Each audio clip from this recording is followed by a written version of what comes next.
Ver Noticias. Toda la información del oeste. Conduce Eduardo del Bono. Estacionamiento. En uno hay policía local y en otro no hay policía local. En uno me encuentro con un tipo de señalización, en otro con otro tipo de señalización, distinto tipo de asfalto, distinto tipo de transporte.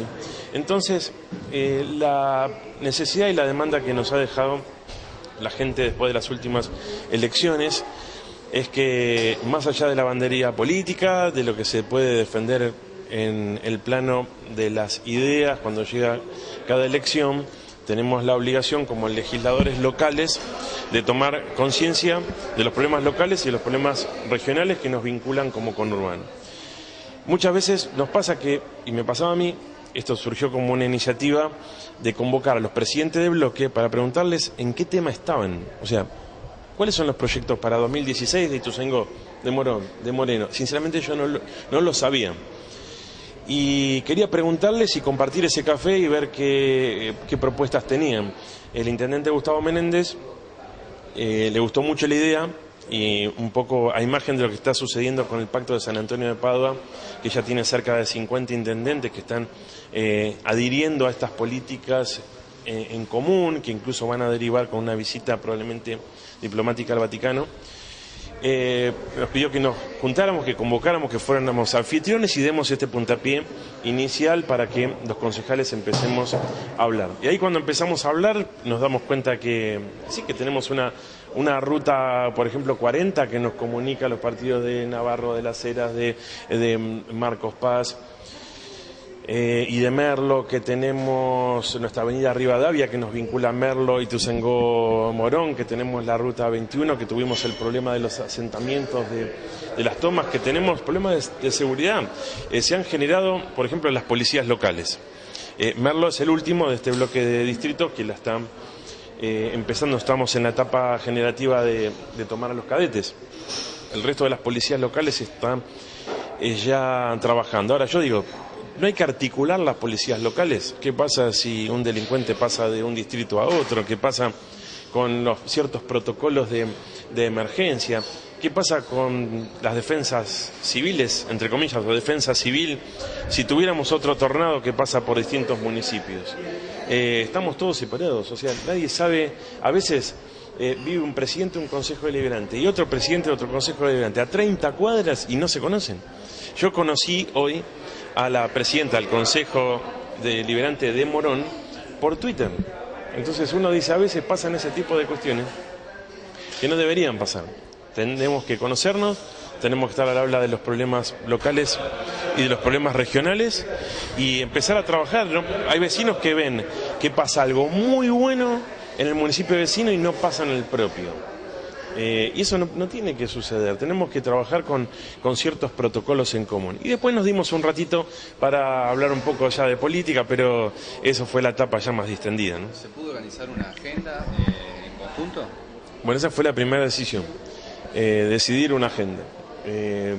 Van a definirse.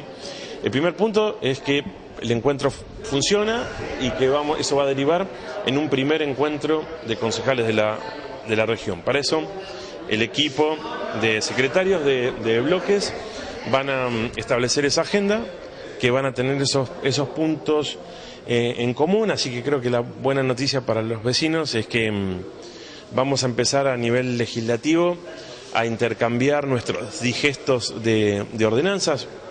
Ustedes piensen que representamos a varios millones de personas y que representamos cada una de las cámaras de concejales el equivalente de lo que es una cámara legislativa provincial. Entonces, ¿cómo no vamos a juntarnos como para establecer las necesidades de la región, para apuntar prioridades? Lo tenemos que hacer, en algún momento teníamos que empezarlo y arrancamos, por suerte, ahora comunicándonos y debatiendo, así que ojalá que esto devenga en muchos beneficios para toda la comunidad de la región.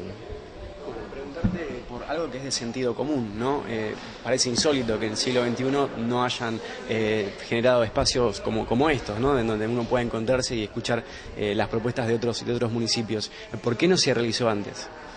Me parece que porque los municipios estaban encerrados en liderazgos políticos muy fuertes que buscaban su propio progreso personal o su crecimiento político en lo personal, más que la preocupación por lo que se pudiera generar a nivel regional. A veces hay un cierto celo entre legislativos, ejecutivos que han sido históricos. En realidad a nosotros lo que nos compete es el rol legislativo, no el ejecutivo, ¿no? Podemos colaborar muchísimo en el control y en la proposición de ideas, en el debate y en el tratamiento de los temas. Pero si ustedes se fijan, hemos tenido liderazgos que más allá de las diferencias, hemos tenido en muchos años el de Mariano Hueses Moreno, el de Raúl Otacé en Merlo, el de Alberto Descalzo en Ituzaingó, el de Balestrini, Barra Espinosa en La Matanza, en su momento lo que fue el ruselotismo en Morón, después Nuevo Encuentro. Entonces ha habido liderazgos muy fuertes que se han centrado, o como que cada municipio buscó ser eficiente y ser original dentro de sus territorios, pero ninguno se puso a pensar lo bueno que estaba haciendo el de al lado o cuánto podían contribuir en mejorar lo malo que estaba pasando al lado, que hoy en día la gente nos pasa facturas. No, si los vecinos de Merlo se van a atender, en el caso de Barrio Nuevo, al hospital de Morón, le están sacando posibilidades de atención a los vecinos de esa localidad. Y si vecinos de Morón arrojan todos los residuos en Merlo, nos están ocasionando a nosotros una sobredemanda de ese servicio. Entonces, a veces vemos que hay obras que se multiplican en costo y de un municipio a otro se replican como si fueran por competencia, ¿no? Y en realidad la Ruta 40 no tiene que ser un logro de Merlo, tiene que ser un logro de la región, ¿no? Y el mejoramiento del funcionamiento ferroviario y de qué vamos a hacer con los pasos a nivel, por ejemplo, es un problema regional que compartimos en los municipios, ¿no? Y lo que se paga de tasa no es ciudadano de primera, de segunda, de tercera. Los municipios tenemos que establecer una política impositiva que tenga un punto de contacto entre uno y otro. Y si esto se pudiera ir agrandando, mejor sería, ¿no? Tenemos más lejos, el otro día dialogaba con el presidente del Consejo de Quilmes y nos hablaban que ellos habían votado un presupuesto de 4.000 millones. Nosotros en Merlo tenemos un presupuesto de 2.000 millones, cuando en realidad tenemos municipios que son similares. Entonces, ¿qué pasa? ¿Por qué un Consejo Deliberante aprueba un presupuesto de esa índole y otro con tanta diferencia? Bueno, se pueden esgrimir muchos motivos, pero a veces no conocemos los motivos de lo que nos pasa al lado o muy cerca. ¿También la idea es realizar reclamos a la provincia de Buenos Aires en conjunto? Sí, yo no le pondría la palabra exactamente de reclamos, sino de crear conciencia de la importancia de medidas que hay que tomar en la región de manera indispensable. Porque en el caso de hoy tuvimos una reunión donde estábamos de 6 municipios, 5 del Frente para la Victoria y 1 de Cambiemos, ¿no?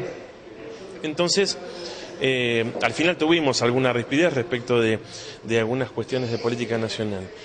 Pero sin duda que nosotros tenemos que entender desde el lado del Frente para la Victoria el mensaje de las urnas, de lo que significó que bastiones que han sido fortísimos del peronismo, donde la gente ha votado durante muchos años una bandería política, no va a dar nuevas oportunidades si las gestiones no son buenas.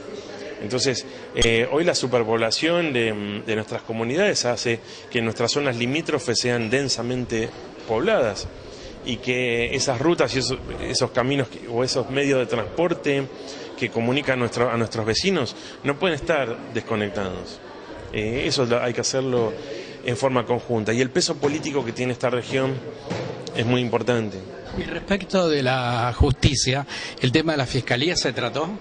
No se trató ese punto puntual de las fiscalías, pero creo que estás aportando una excelente idea, porque uno de los proyectos que tiene el intendente de Merlo es intentar lo antes posible poder generar el nuevo departamento judicial de Merlo. Morón ya lo tiene generado hace muchos años, ¿no? Mercedes lo tiene generado hace tantos años. Entonces tenemos que tomar esa experiencia para que la radicación del departamento judicial de Merlo sea exitosa. Entonces ahí le podemos pedir una gran colaboración a Morón. Morón nos va a dar jueces, nos va a dar fiscales, nos va a dar personal técnico. Eso está comprometido de palabra. Entonces, más allá de los nombramientos que se hagan en cada uno de los concursos y de todos los nuevos magistrados y fiscales que haya, la colaboración de Morón va a ser fundamental. Entonces eso hay que reconocerlo y ponerlo también sobre la mesa de estas charlas, ¿no? ¿Se ha tocado el punto de lo que es el desarrollo económico en cada uno de los municipios? Sí. Ha estado permanentemente sobre la mesa. Se ha tocado el tema desempleo, se ha tocado el tema despidos en las distintas municipalidades. Lo reitero, el índice de recaudación de las tasas, que es muy bajo, que en general en promedio, reitero, asciende al 30%, y se ha hablado fue una moción en particular de Marcos Paz, de la defensa del trabajo. Nosotros tenemos en la mayoría de estos distritos, Marcos Paz con 50.000 habitantes hablaba de ciudad dormitorio. Nosotros en Merlo tenemos 180.000 vecinos que por día salen por tierra, vía vehicular, vía ferroviaria o vía transporte públicos de colectivos. 180.000 que se van a trabajar afuera. Y eso porque hemos dejado como municipio de generar la cantidad de puestos de trabajo que sean acordes a la movilidad social y acorde a las necesidades que hay poblacionales. Veamos el conflicto de la vivienda que tenemos y el conflicto de tierras. Tenemos todavía una cantidad de tierras que están ocupadas. En algunos casos no se han presentado sus legítimos dueños, entonces es muy probable que se puedan urbanizar y que puedan cumplir con un derecho a la tierra y a la vivienda. Pero hay muchos, como fue la gran toma de Barrio Nuevo, de la ruta 1003, de las 60 hectáreas, que había un legítimo propietario que inmediatamente inició las acciones judiciales. Entonces terminó en un desalojo porque el legítimo dueño hizo valer su derecho de la propiedad. Entonces, el desarrollo económico de la región es fundamental, y fíjense que los protocolos de instalación de parques industriales y de conservación del medio ambiente los debemos compartir. Si ustedes me preguntan hoy, ¿cómo generó General Rodríguez sus parques industriales? No lo sé. O sea, sí lo puedo saber por información periodística, por lo que he leído, ¿no? La Cantábrica, que es un ejemplo que se ha desarrollado en Morón. Bueno, ¿cómo podemos desarrollarlo en Merlo? ¿Cómo puede Ituzaingó continuar con esas propuestas? ¿Qué hacemos con las propuestas privadas de instalación de parques industriales? ¿Qué hacemos con el desarrollo urbanístico de lo que son barrios cerrados y country? ¿Cuál es la experiencia de Morón de haber radicado un gran shopping, por ejemplo? ¿Fue positivo o fue negativo para Morón? Nosotros que en Merlo estamos en vísperas de ver si se instala una cadena muy grande. Bueno, todas esas son preguntas y respuestas que muchas veces nos hacemos los ciudadanos, pero también nos hacemos los legisladores locales, que somos ciudadanos y que para aprender de todas esas cosas necesitamos juntarnos con nuestros colegas y armar las comisiones de trabajo para poder avanzar. Ver Noticias. Toda la información del oeste. Conduce Eduardo del Bono.